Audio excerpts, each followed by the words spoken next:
യേശു കർത്താവ് പറയുന്നു, വിളക്ക് കത്തിച്ച് പറയിൻ കീഴിലല്ല, അതിനെ തണ്ടിന്മേലത്രേ വെക്കേണ്ടത്. ഈ 2026 എന്ന വർഷത്തിൽ ജാതികളുടെ ഇടയിൽ, പട്ടണങ്ങളിൽ, ദേശങ്ങളിൽ, രാജ്യങ്ങളിൽ ഇരുട്ട് പിടിച്ചു കിടക്കുന്ന അനേക കുടുംബങ്ങളിൽ എന്റെ ദൈവം നിന്നെ ഒരു വെളിച്ചമാക്കി വെക്കും. This is a prophetic word. യേശുവിന്റെ നാമത്തിൽ ഞാൻ പ്രഖ്യാപിക്കുന്നു, ഈ 2026 നിന്നെ ഒരു വെളിച്ചമാക്കി, ദേശത്തിൽ ഒരു വെളിച്ചമാക്കി വെക്കും. എന്താണ് വെളിച്ചം? ഇരുട്ടിൽ വെളിച്ചം വന്നാലുള്ള പ്രത്യേകത,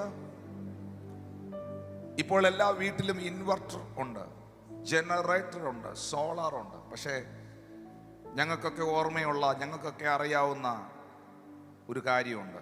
പണ്ട് വീട്ടിൽ കറണ്ട് പോകുമ്പോൾ മണ്ണെണ്ണ വിളക്കോ മെഴുകുതിരിയോ കത്തിച്ചു വെക്കുമായിരുന്നു. ഇന്നും ചെയ്യുന്നവരുണ്ട്.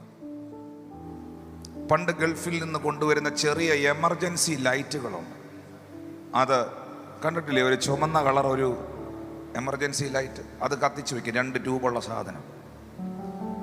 ഇത് ഡൈനിങ് ടേബിളിന്റെ മേളിൽ കത്തിച്ച് വെച്ചാൽ നിങ്ങൾക്കൊരു കാഴ്ച കാണാൻ പറ്റും. ഇതിന് ചുറ്റും ആ ദേശത്തുണ്ടായിരുന്ന മുഴുവൻ പക്കിയും പ്രാണിയും വണ്ടനും എല്ലാം ഈ ലൈറ്റിന് ചുറ്റും കാണും. കറണ്ട് വന്ന് എമർജൻസി ലൈറ്റ് എടുത്തോണ്ട് പോകുന്ന കൂട്ടത്തിൽ നിങ്ങൾക്ക് കുറെ പ്രാണികളെയും കൂടെ കിട്ടും. ഇതെല്ലാം കൂടെ എവിടുന്ന് വന്നു? എല്ലായിടവും ഇരുട്ടായിരിക്കുമ്പോൾ ഒരിടത്ത് വെളിച്ചം വന്നാൽ ആ വെളിച്ചത്തിലേക്ക് ചിലത് അട്രാക്റ്റഡ് ആവും.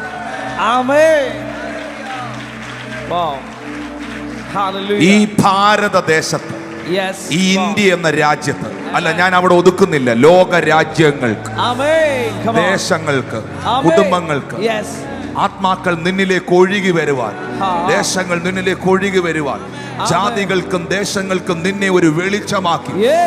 എന്നെ കാണുന്ന ആത്മീക ശുശ്രൂഷ നിൽക്കുന്ന കർത്താവിന്റെ വേല ചെയ്യുന്ന കുടുംബങ്ങളോട് ഞാൻ പ്രവചിക്കുകയാണ്, കർത്താവ് നിന്നെ ഒരു വെളിച്ചമാക്കി വെക്കട്ടെ. Jesus name I receive it this word.